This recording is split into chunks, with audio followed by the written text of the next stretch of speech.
নির্বাচনের সময় যতই এগিয়ে আসছে উপদেষ্টাদের নিয়ে অভিযোগ ততই বাড়ছে।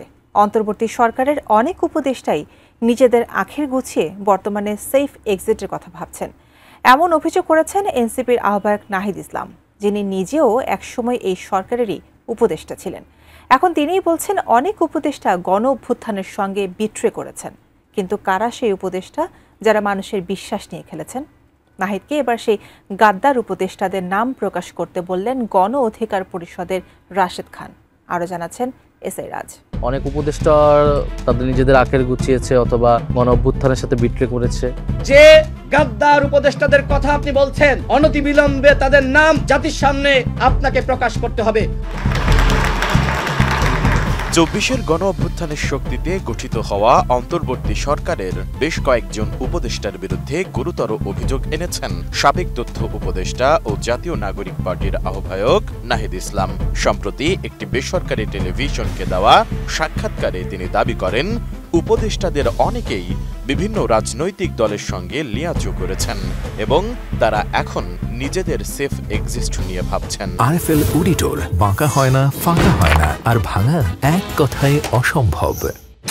বৈষম্য বিরোধী ছাত্র আন্দোলনে অন্য রাজনৈতিক দলের ছাত্রকর্মীরা এসে কিভাবে দুর্নীতি করেছে, চাঁদাবাজি করেছে। নাহিদ ইসলামের বিস্ফোরক এ মন্তব্যের পর সামাজিক যোগাযোগ মাধ্যমে চলছে ব্যাপক আলোচনা সমালোচনা। বিভিন্ন ফেসবুক পেজ ও অ্যাকাউন্ট থেকে তার বক্তব্যের ভিডিও ও ফটো কার্ড পোস্ট করা হচ্ছে। নেটিজেনরা সেখানে পক্ষে বিপক্ষে নানা প্রতিক্রিয়া দেখাচ্ছেন।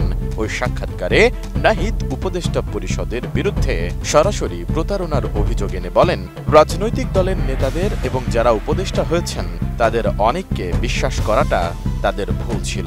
সময় আসলে তাদের নামও উন্মুক্ত করা হবে বলে জানান নাহিদ। ভুল ছিল এই দেশের রাজনৈতিক দলের নেতাদের এবং যারা উপদেষ্টা হয়েছে তাদের অনেককে বিশ্বাস করাটা আমাদের অবশ্যই ভুল হয়েছিল। আমাদের উচিত ছিল যে ছাত্র নেতৃত্বকে শক্তিশালী করা, সরকারে গেলে সম্মিলিতভাবে যাওয়া। এটা আমরা নাগরিক সমাজ বা রাজনৈতিক দলকে আমরা যে বিশ্বাসটা করেছিলাম বা তাদেরকে আস্থা রাখতেছিলাম, সেই জায়গায় আসলে আমরা প্রতারিত হয়েছি। অনেক উপদেষ্টা তাদের নিজেদের আখের গুছিয়েছে অথবা গণ অভ্যুত্থানের সাথে বিট্রে করেছে। এদিকে নির্বাচন সামনে রেখে চলমান রাজনৈতিক ষড়যন্ত্রের পেছনে কিছু উপদেষ্টার ইন্ধন থাকতে পারে বলে মন্তব্য করেছেন গণ অধিকার পরিষদের সাধারণ সম্পাদক মোহাম্মদ রাশেদ খান। তিনি বলেন, এনসিপির আহ্বায়ক নাহিদ ইসলামকে গাদ্দার উপদেষ্টাদের নাম প্রকাশ করতে হবে।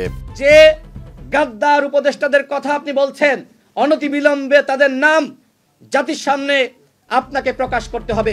৬ অক্টোবর সকালে জাতীয় প্রেস ক্লাবে নাগরিক যুব ঐক্য আয়োজিত গুণমান সম্পন্ন ও গ্রহণযোগ্য নির্বাচনের চ্যালেঞ্জ ও সম্ভাবনা শীর্ষক আলোচনা সভায় তিনি এসব কথা বলেন।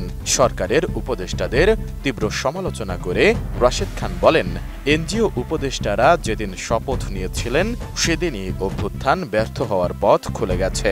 এটাকে ব্যর্থ হতে দেওয়া যাবে না। অন্যথায় এই গাদ্দার উপদেষ্টারা তারা তো আগামী নির্বাচনকে বানচাল করার জন্য তারা তো ষড়যন্ত্র করতে পারে, চক্রান্ত করতে পারে।